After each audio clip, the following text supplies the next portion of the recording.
Yeah, Blake, this is a weird question to ask a guy who's throwing a no-hitter, but have you ever had an outing where you've been as locked in as you kind of were tonight? A no-hitter, yeah. You answered that. I mean, I feel like the whole postseason, I've been pretty locked in, pretty consistent. So different outings, but yeah, it was just, 8 innings went deeper, but last 3 it felt really good, really locked in, consistent, similar. I think only 5 of your last 51 pitches were fastballs. Like, how much does that kind of speak to how good you felt about your changeup tonight? I think it's just understanding like what they were trying to do. It's like I pitch off of what they're telling me, not. So I just felt like they were really aggressive to a certain pitch, and it seemed to be that way. So I threw differently, but the next time I face them, if they're more aggressive to other things, then I'll throw the fastball more. It's just that's what they're giving me. Go to Russell, second row on the left. Like when you are pitching the way like you did tonight, you're getting a lot of swing and miss with the changeup. Do you feel that in your bullpen before you're coming into the game, or does it take a couple innings to finally get that feel? Yeah, I mean, coming into the game, I want all 4 pitches to feel good, to just have some kind of feel. They'll all come out.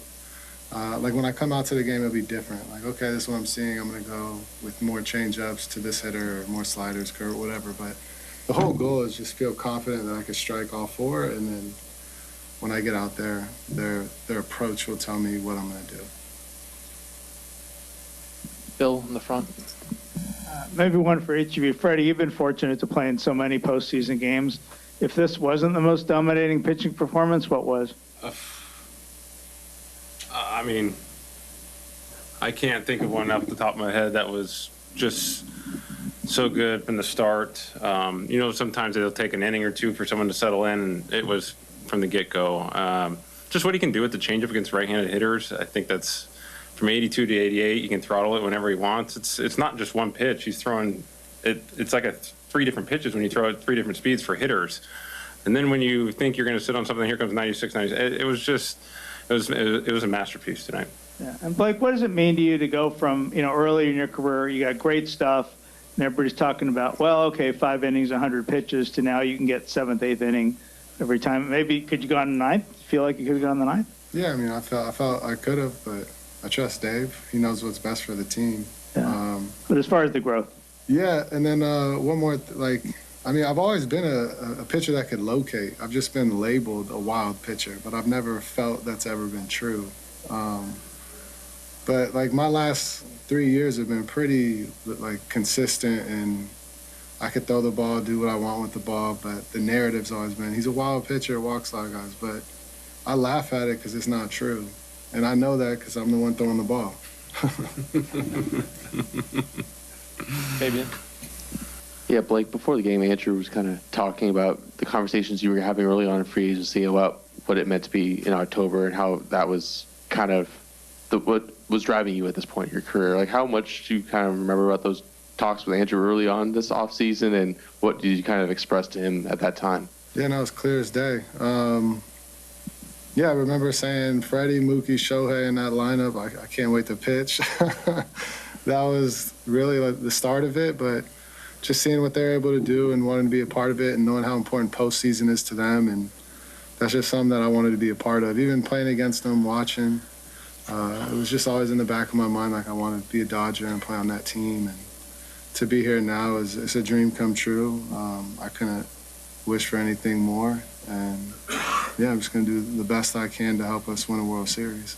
Freddie, you have about 25 ABs against Blake in your career. You kind of touched on it a little bit. What is an at-bat like against Blake, especially left on left? I think I talk about gray hair a lot. That's where some of them come. When you face guys like him and Jacob deGrom and those kind of pitchers, when the minute you wake up, it's going to be a battle that night. And when you face a power pitcher that can locate 3+ pitches, it's going to be tough. And that's the thing. It's just like you mentioned earlier, it's how he pitched tonight is not probably going to how he pitches the next time. And so it's hard to scout. It's hard to feel good against someone. You might have success in one game and it'll be completely thrown out the door and you're going to strike out 3 times. And I've done it, and it's just, he knows what he's doing on the mound. I am so happy that we are sitting next to each other now and doing press conferences together and not having to be apart and walking by each other and talking about how he beat us again, because he did it a lot. And he's amazing. There's a reason he's a 2-time Cy Young Award winner. He's on the biggest stage now, and he's just doing what he's always done.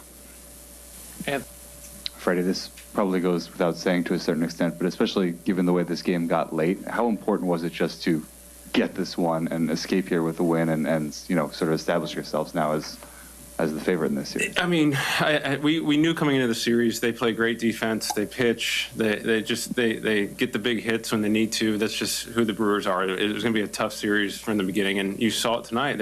Every ball we seemed to hit, they caught it, and they pitched great. And we knew from the get-go it was going to be a battle. And when you get one for Blake, you're feeling good, but you always want to get more. We had some opportunities, we didn't get it. But that run in the top of the ninth was huge, obviously, 20/20 hindsight. But getting on the road in an environment and taking the first one, it's huge. You can't understate that at all, just kind of how we did it in Philly. And to get the first one and you turn it over to Yoshi tomorrow, we obviously feeling pretty good. So hopefully we can score some more runs tomorrow. Bill. And Blake, just to follow up on how excited you were to be on a team that gets to the postseason, a lot of guys will say players really make their marks of greatness in the postseason. Do you subscribe to that? Yeah. And why? Well, yeah, I mean, it's just, it's every situation's a pressure situation. The deeper you go into the postseason, the more that doubt will creep in, or, he was good against this team, but not this. Like, there's always going to be someone to say, oh, there's always a way to find a flaw in something, and it'll be said. So, postseason, if you dominate and you do great, no one can say anything. And that's probably the best feeling, is you get to prove yourself right, or you get to go out there and you fail, but at least you get to learn and grow and see, who you are and how do you get better from it. Freddie, it's not just Blake. You guys have gotten good starting pitching throughout this postseason. You guys going 6-7 innings pretty much every outing. How comforting is that, just knowing that you don't have to do what the Brewers did tonight and throw 6 different guys out there? Yeah, I think the people that cover us, every day, I think we've been saying it for about a month now going into the postseason. Our starting pitching is what has made us play better going into October. We always were talking about how we were playing our best baseball leading up to this postseason, and it started with our pitching staff. It seemed there was a stretch there, it felt like 6-7 no-hit innings. Every single guy was doing that. And when you, as an offense, you have those guys taking the ball every day and doing that and giving us a chance to win. As an offense, you just want to do everything you can to support them. And you do feel confident when you're not scoring runs at the beginning of the game, because our starting pitcher is going to keep us in that. And with our offense, we're going to find a way and scrap and do anything we can. It was a little different tonight, but these are the games you need to win, the close ones in the postseason, because you're not going to have these massive blowouts. Usually, you'll find one here and there, but you got to win these close games. And our starting pitching for the last, I would say, you guys would know more, 7-8 weeks has been. I don't know if you can write enough words in your stories about our starting pitching. It really has been amazing, and they seem to feed off each other. And as an offense, we're just trying to do everything we can to support them.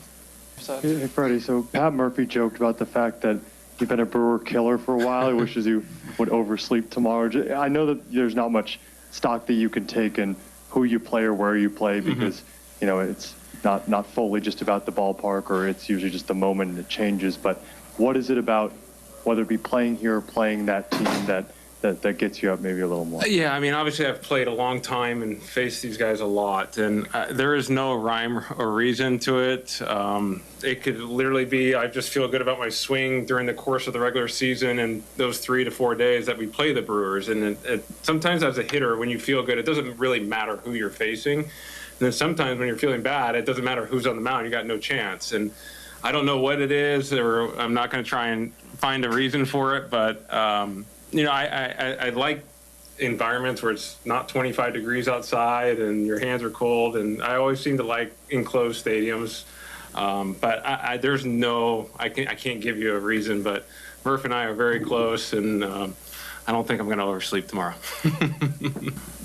Yeah, Blake, you told TV that you kind of noticed that some of the Brewers lean certain ways and stuff like that when they're on the base pass against you. What did you see specifically on the play where you guys picked off Durbin?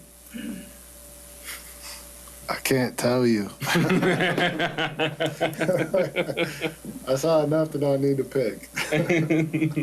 Yeah.